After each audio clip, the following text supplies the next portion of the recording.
It's been about a month since I followed that link. It still sends chills down my spine whenever I think about it. Let me explain. Some time ago, I was browsing some 4chan's ripoff V board and came across a thread whose title was simply a mass of random keys, as if someone had punched a keyboard a few times.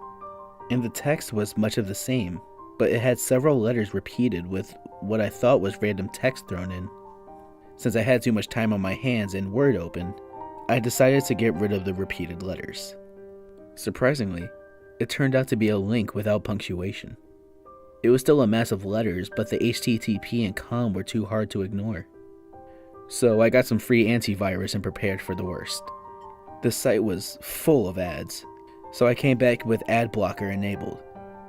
Once ad blocker was on, the site was just block orange with a small download link in the center. I clicked it, and a zip file entitled 432B was downloaded. Once unzipped, the file contained two things, a .gba file and a copy of Visual Boy Advanced to play in it. So I fired up the emulator and started to play 432b.gba. It played okay, but the turbo button didn't work. The graphics were akin to Final Fantasy Advance 6, but it was not the same game.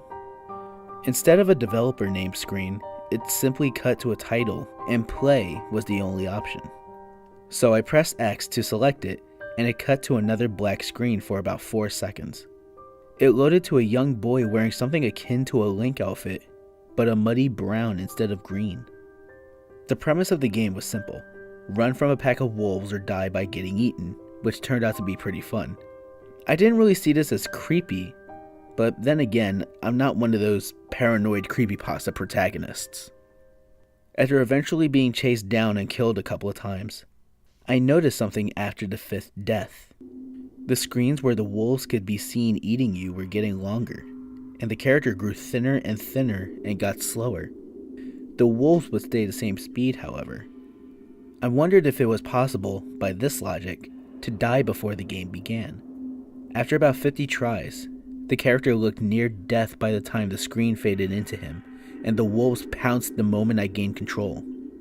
The screen stayed on the wolves feasting for a good 20 seconds, and then cut back to the menu, which had changed to add continue to the menu. Selecting this simply brought the camera back to the wolves eating the boy, but it lasted about a minute. Afterwards, the wolves turned away to show the skeleton of the boy, mostly picked clean. Trying again would simply pan to the skeleton for a minute while the wolves howled. The game booted me back to the menu, and bonus was now an option.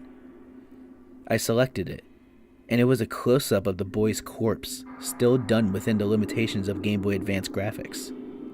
The other pieces of art were much the same, showing the corpse in various states of decay. The last picture was much different. It was a wolf, foaming at the mouth and with glowing red eyes and glistening teeth. As I exited to the menu, I heard a snarl come from the speakers. I decided to hit play again, but it just started at the point where I got eaten instantly. Upon exiting the emulator, the file deleted itself. Shame, I thought, as it was really creepy and also good fun. When I returned to the site, the post was different.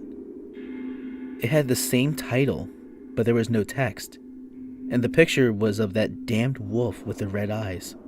It sent shivers down my spine whenever I thought about it.